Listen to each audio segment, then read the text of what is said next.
Assalamu alaikum wa rahmatullahi wa barakatuh. Bismillahirrahmanirrahim. Alhamdulillahi rabbil alamin. Wapenzi watazamaji wetu, kama ilivyo ada na desturi, tunakutana tena hapa katika kipindi cha kliniki nyumbani kwako.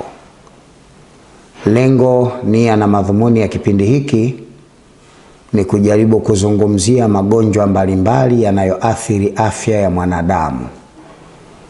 Na leo tutazungumzia ugonjwa wa presha ya kupanda. Ugonjwa ambao umekuwa ni tatizo kwa sababu unaondoa sehemu kubwa ya watu duniani. Ugonjwa wa presha ya kupanda ni moja kati ya magonjwa yasiyokuwa ya kuambukiza. Na katika kipindi hiki tutazungumzia presha ni nini, sababu za magonjwa ya presha, lakini pia tutazungumzia dalili ya matatizo haya na kuzungumzia namna gani unaweza kujiepusha na tatizo la presha. Mpenzi mtazamaji wangu, presha ni tatizo linalojulikana kama shinikizo la damu, ama kwa Kiingereza hypertension. Na hii inaweza kuwa high ama low. Inaweza kuwa presha ya kupanda au presha ya kushuka. Na katika kipindi chetu cha leo tutazungumzia presha ya kupanda. Lakini kabla hatujaizungumza presha, kwanza tunatakiwa tufahamu kwa nini mtu anapata tatizo la presha ya damu. Ili kuweza kulifahamu hili, ni vizuri tukazungumza vile vinavyosababisha au chombo kinachosababisha damu kufanya safari yake katika mwili. Mwenyezi Mungu amemuumba mwanadamu na chombo kinachosukuma damu katika mwili. Chombo hiki hutumika kama injini ya kusukuma mapigo ya damu katika mishipa ya damu, kwa kupokea damu inayotoka katika mwili kuingia katika moyo, na kuitoa damu katika moyo kuipeleka kwenye mapafu, na baadaye kuitoa kwenye mapafu na kuirudisha mwilini. Ama moyo ndio injini ya mwili au ya mfumo wa uendeshaji wa mfumo wa damu. Moyo ni kiungo miongoni mwa viungo vilivyo katika mwili wa mwanadamu. Ni organ yenye ukubwa wa mkono wa mwanadamu husika, ikiwa mkono huo uko nomo, yani hauna tatizo lolote. Moyo una umbo la mfano wa pears, na umetengenezwa ama umeumbwa katika umbo la oval, na moyo una tabaka 3 na una chemba 4, kwa maana ya vyumba 4. Moyo una mishipa miwili mikubwa. Mmoja ni ule unaotoa damu kutoka kwenye mwili kuupeleka kwenye moyo, na mwingine ni ule unaotoa damu kutoka kwenye moyo kuupeleka mwilini. Na una mishipa miwili, mmoja unaotoa damu kutoka kwenye moyo kuupeleka kwenye mapafu, na mshipa mwingine mdogo ni ule unaotoa damu kutoka kwenye mapafu kupeleka kwenye moyo. Ndio kusema kwamba moyo una chemba 4. Una left ventricle na left atrium, na right ventricle na right atrium. Kwa hiyo moyo una ventricles 2 na atriums 2. Wakati huo huo, moyo una tabaka 3. Una endocardium, myocardium and pericardium. Tabaka hizi ni zile ambazo zinazuia au zinatenganisha kutoka tabaka moja kwenda tabaka nyingine, kwa maana moyo una tabaka ya ndani, ya katikati na ya nje. From layer to layer, kutoka tabaka kwenda tabaka, Mwenyezi Mungu amezungushia kiwango kidogo cha fluid, mafuta yanayozuia moyo wakati wa kupampu damu na kurelax, wakati moyo unatanuka na kusinyaa kwa lengo la kusukuma damu au kupampu damu usiweze kufanya infection, yani msuguano. Ndiyo kusema kwamba moja ya kazi za moyo ni kusukuma damu, kutoa damu katika mwili kuipeleka katika moyo, na kuitoa damu katika moyo kuipeleka katika mwili. Ndiyo maana ndani ya moyo kuna chemba 4 za moyo, ambayo chemba ya kwanza ni left ventricle, chemba ya pili ni right ventricle, chemba ya tatu ni right atrium, chemba ya 4 ni left ventricle. Kwa hiyo una ventricles 2 na atriums 2. From ventricle to atrium, Mwenyezi Mungu ameweka valve, mwanya mdogo unaruhusu damu kutoka upande mmoja kwenda upande wa pili, mwanya ambao umevishwa muscles za involuntary muscles zinazofanya kazi bila ya kutegemea ubongo ama akili. Ndiyo maana moyo unapokuwa umelala, wewe binadamu unapokuwa umelala, yani uko usingizini, moyo unaendelea na kazi ya kusukuma damu, kwamba moyo unasukuma damu hata kama mwanadamu husika amelala, kwa sababu katika moyo kumefungwa muscles zinaitwa involuntary muscles zinazofanya kazi bila ya kutegemea akili. Lakini tumesema moyo una bomba 2 kubwa. Bomba ya kwanza ni ile ya superior and inferior vena cava, inayobeba deoxygenated blood from the body tissues to the heart. Bomba ya kwanza ya damu ni ile inayoitwa superior and inferior vena cava, inayobeba damu yenye carbon dioxide ndani, yani damu iliyokwisha kutumika, from the body tissues, kutoka kwenye mwili wote, to the heart, na kuisukuma kwenda kwenye moyo. Baadaye damu ikifika katika moyo inaingia kwenye chumba kinaitwa left ventricle, yani upande wa kushoto wa moyo, katika chumba cha ventricle kilicho upande wa kushoto. Ikifika hapa, damu inasafirishwa from ventricle, kutoka kwenye chumba hiki cha ventricle to left atrium, kwenda katika chumba cha kushoto cha atrium.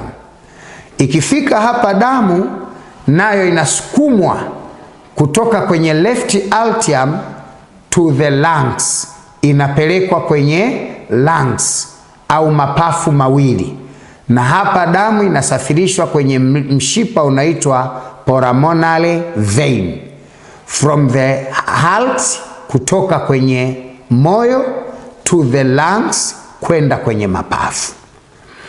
Damu inapofika kwenye mapafu inakwenda kufanya nini? Damu inapokwenda kwenye mapafu inakwenda kufanyiwa filtration, inakwenda kufanyiwa mchujo, yani inaondolewa carbon dioxide katika damu na kuingizwa oxygen, kwa sababu damu ni maji ya plasma. Na hapa ningependa nitoe darasa kidogo kwa wasikilizaji wangu. Kuna watu wanapoulizwa damu ina rangi gani, wengi wetu hupenda kusema damu ina rangi nyekundu. Kimsingi damu haina rangi. Damu ni colorless. Kama unavyoona maji, damu haina rangi, kwa sababu damu ni maji ya plasma yanayopatikana ndani ya mwili. Isipokuwa damu imebeba vitu viwili ndani yake. Imebeba red blood cells na white blood cells. Kwa sababu tabia ya red blood cells ni kushine. Kwa hiyo damu inapoingia katika red blood cells, kwa sababu kanuni yake ni kushine. Kwa hiyo red blood cells zinapata nafasi ya kuonekana zaidi katika damu kuliko white blood cells. Kwa hiyo damu inapata rangi nyekundu kwa sababu ya chembe nyekundu za damu ambazo zimeshine katika damu, lakini damu kamwe haina rangi. Damu ni colorless, ila red blood cells zilizomo ndani ya damu ndiyo zinasababisha damu kupatikana kuwa na rangi nyekundu. Sasa red blood cells katika damu kazi yake ni nini? Red blood cells ama chembe nyekundu za damu katika damu kazi yake kubwa ni kubeba hewa. Ikiwa damu imekwisha tumika, red blood cells zinabeba carbon dioxide, na automatically damu inakuwa damu yenye carbon dioxide ndani, yani damu inakuwa damu chafu, yani deoxygenated blood. Lakini damu zinapobeba hewa ya oxygen, yani hewa safi, damu inabadilika kutoka kuwa deoxygenated blood na kuwa oxygenated blood. Kwa hiyo damu inakuwa imesafishwa na iko tayari kwa matumizi. Kwa hiyo damu inapofika katika mapafu baada ya kutoka kwenye moyo katika chumba cha left atrium na kwenda kwa kupitia mshipa wa pulmonary vein,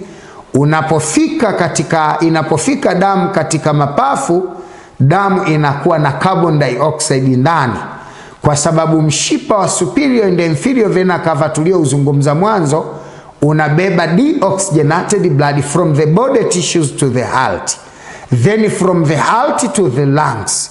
Kwa inapofika kwenye mapafu, damu inakuwa deoxygenated blood, damu yenye carbon dioxide ndani, kwa sababu wakati huu red blood cells, chembe nyekundu za damu, zinakuwa zimepakia carbon dioxide. Kwa kuwa mapafu ndio chombo kinachopokea hewa ya oxygen na kupakua carbon dioxide, wakati mwanadamu analespirate, wakati mwanadamu anapumua, manake mwanadamu ana tabia ya kuvuta hewa ya oxygen na kupumua carbon dioxide.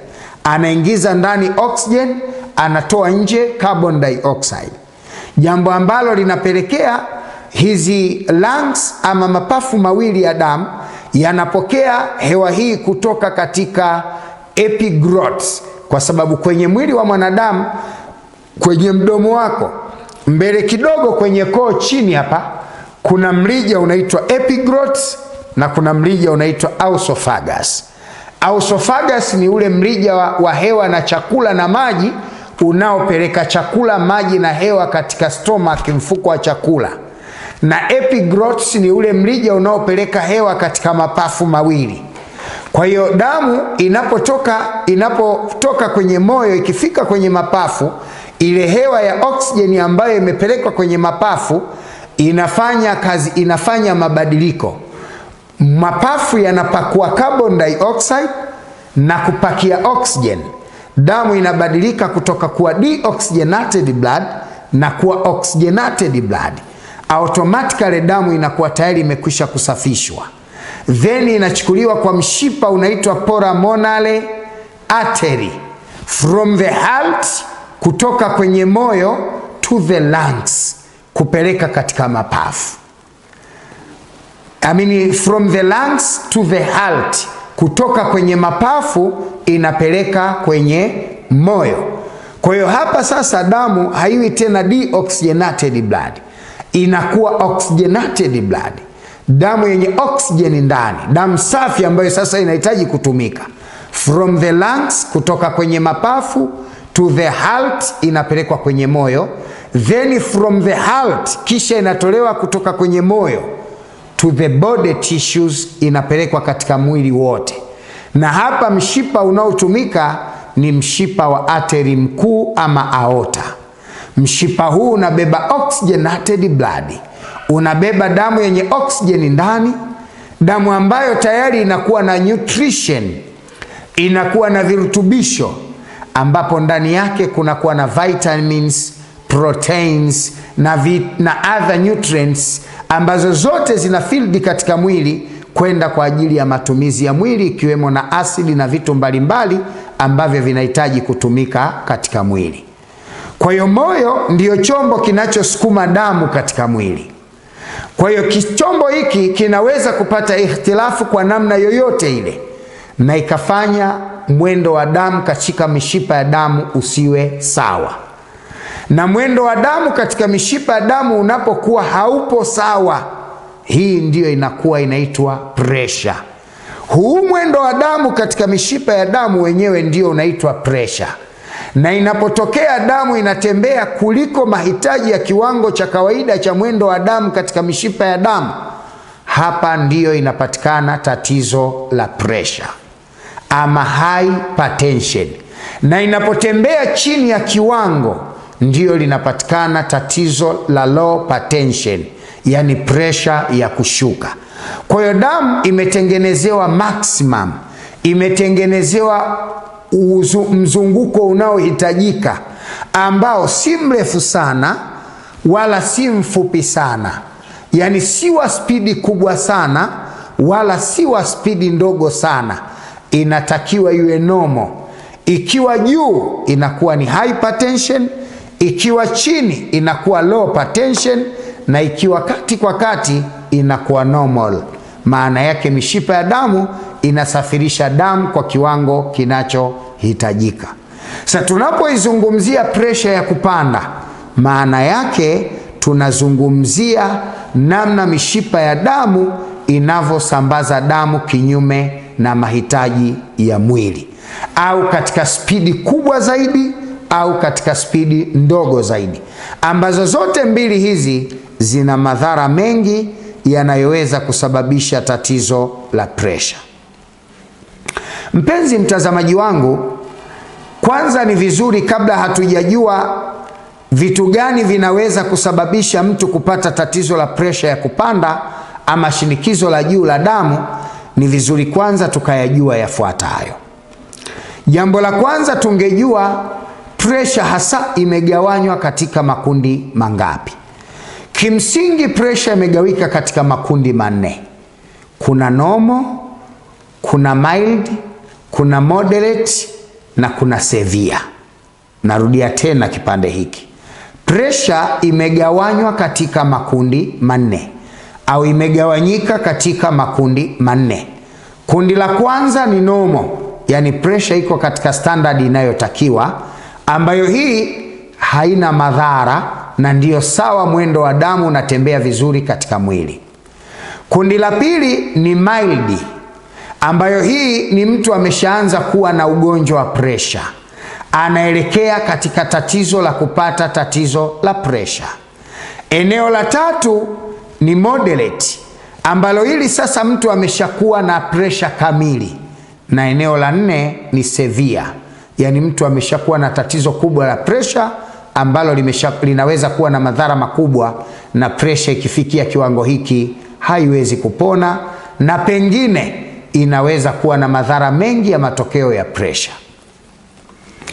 Ama normal range ya pressure ya mwanadamu, 90% ya wanadamu ya pressure yao katika damu huwa ni juu 120 na ya chini ni 80.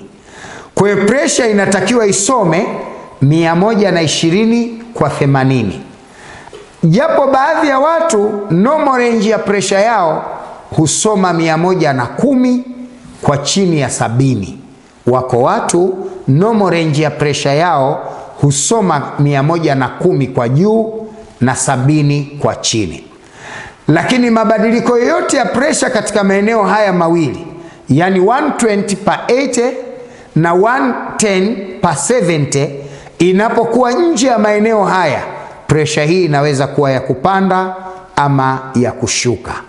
Ambayo hatua ya kwanza ya pressure ambayo tunaweza tukasema ni mild, na mtu anaelekea kupata tatizo la pressure, ni yule pressure yake ya juu inaposoma baina ya 120 mpaka 129 hadi 139.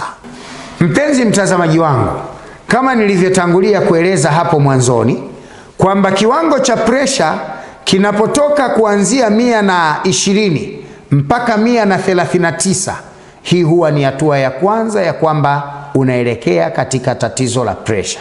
Kwa hiyo unapopima presha yako ikasoma 121, 122, 125, 130 mpaka 139, presha hii inaanza kubipu. Hapa ni unaanza kupata tatizo la kupata presha. Maana yake presha yako ina hang. Na kwa upande wa chini presha inapokuwa kuanzia 80 mpaka 89, yani ikasoma 81, 85, 87 mpaka 89 kwa kiwango cha presha ya chini, hii ni dalili kwamba tatizo la presha linaanza kukunyemelea. Kwa hiyo wale watu wenye presha kuanzia 121 hadi 139 kwa presha ya juu na 121 hadi 129 kwa presha ya chini, watu hawa tunasema tayari wako katika kiwango cha mild, yani wana hatua ya awali ya kuwa wana tatizo la kuanza kupata tatizo la presha.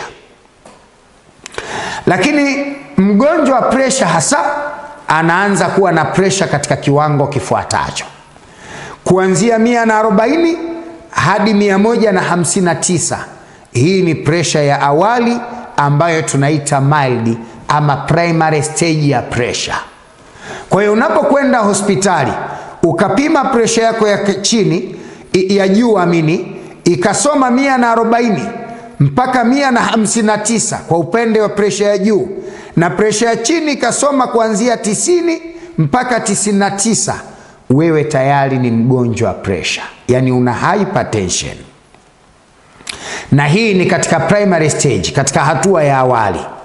Lakini pia presha yako inaposoma katika hatua ya pili ambayo ni 160 hadi 179 katika hatua ya presha ya juu, yani ukapima presha alafu presha yako ikasoma kwa juu 160, 165, 170 mpaka 179 kwa juu, na ya chini ikasoma kuanzia 91 mpaka 99, hii ni dalili kwamba tayari umeshapata tatizo la presha.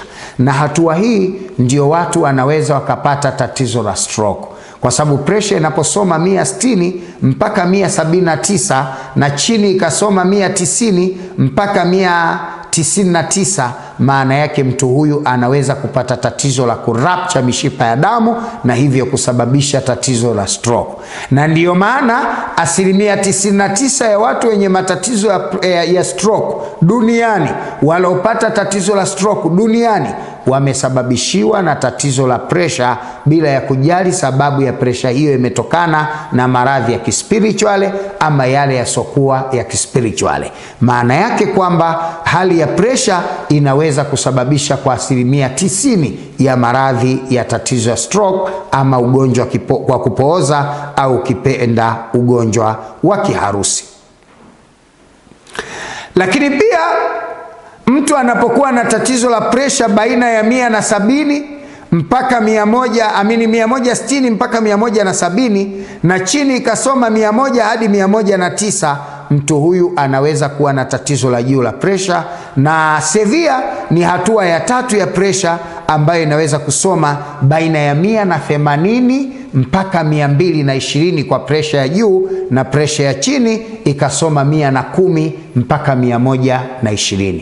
Kwa hiyo presha zimegawanywa katika makundi matatu, ambayo hili ni tatizo la mtu tayari ameshakuwa na presha. Mtu yeyote anayesoma presha ya juu 140 hadi 159 kwa presha ya juu, na presha ya chini ikasoma kuanzia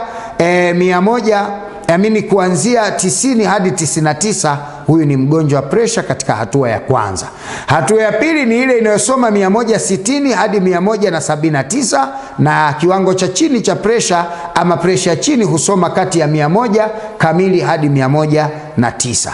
Na kiwango cha juu kabisa cha presha ni ile inayosoma 180 hadi 220, na ile inayosoma chini kiwango cha 110 hadi 120. Kimsingi ukiwa na presha katika mazingira haya, au presha yako ikawa inasoma hivi, basi bila shaka tayari umeshakuwa mgonjwa wa presha. Mpenzi mtazamaji wangu,